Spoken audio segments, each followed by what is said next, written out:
welcome to Kurishima. This is a tiny island that can only be reached by ferry and is part of the Yaeyama island group.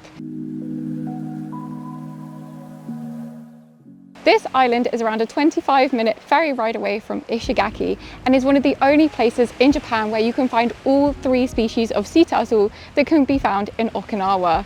The other specialty of this island is that not only does it form a heart shape, so it's known as the Heart Island, but it's also where the cows on the island outnumber the people 13 to 1. There are over 3,000 cows living on this island. So let's go and explore.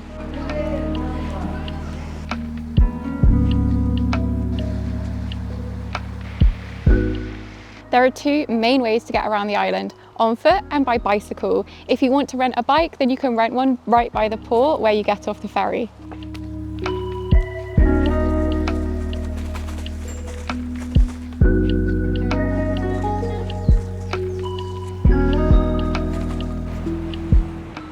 As well as all of the cows, there are a number of uniquely shaped rocks on the island, including this mushroom rock.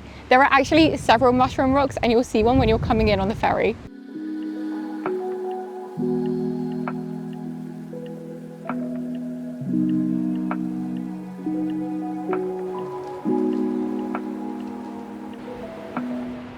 If you've watched our other Japan travel videos, which I recommend you do, then you'll have seen that we also have visited Takatomi, which is another remote island in the Yaeyama group. Now, this island that we're on now feels way more remote. In fact, there were only 10 other people on the ferry, and we haven't seen anyone else since we cycled away from the port. It's definitely more rural, remote. We've seen lots of cows, but no people. Because it's so remote, I also recommend bringing a packed lunch from Ishigaki because I don't know how many cafes are on the island or if they're just at the port, but we haven't seen any sort of sign of civilization, apart from the cows. This is the Kuroshima research station and is where you can learn more about marine life on the island and the surrounding sea.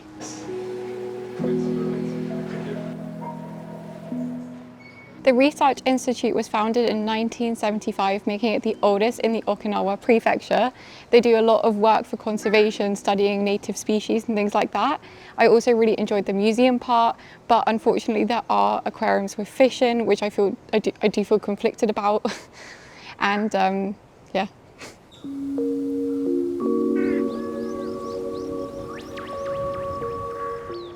We're now headed down onto Nakamoto Beach. This is one of the most popular spots to go snorkeling on the island due to its crystal clear waters.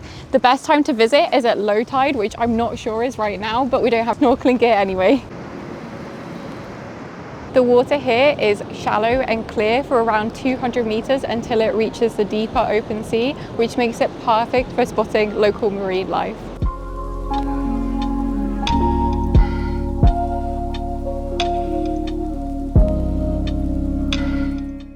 While you're exploring the island, you'll come across a number of torii gates. These signal the entrance into sacred spaces, but unlike on the mainland where they usually enter into shrines which you can visit, here on the island of Okinawa, they're forbidden for foreigners to visit.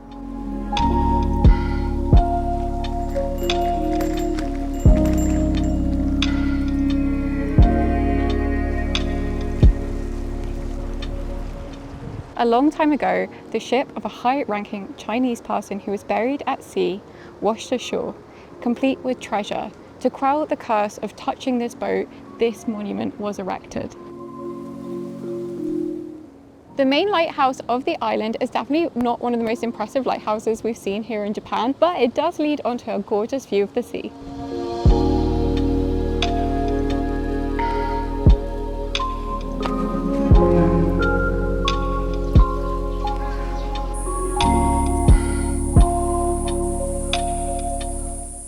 Because the population of Kurishima is only 199 residents, there's only one settlement and it can be found right in the heart of the island. The most important building in town is this performing arts centre, which is topped by a traditional ceramic stone roof, and there are some Shiha statues here, which are the guardian lions of Okinawa.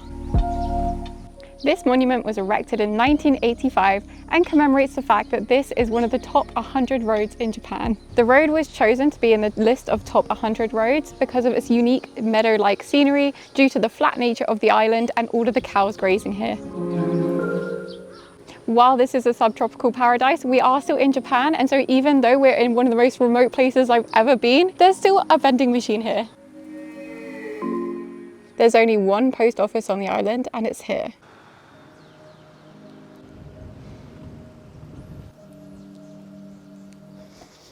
This is the observatory, and it's the highest spot on the island. From here, you can see all of the island laid out below you, including out to the sea. On a clear day, you can see as far as some of the other Yaeyama islands, including Ishigaki. From the top here, the most striking thing is that this is first and foremost a farming community, and the whole island is very agricultural. This means it's probably not the most aesthetic of the Yaeyama Islands, but it does mean there's hardly any other tourists around, so you're pretty much on your own to explore. This monument commemorates the fact that this is the southernmost prefectural road here in Japan.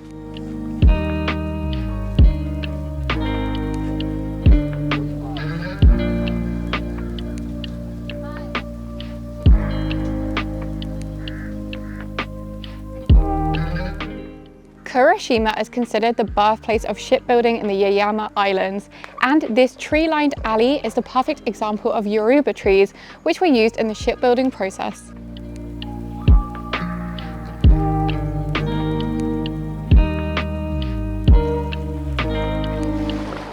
At 354 meters in length, Eco Pier is the longest pier in the Yaeyama Islands. The water here is so crystal clear that you can see little fish swimming in the water.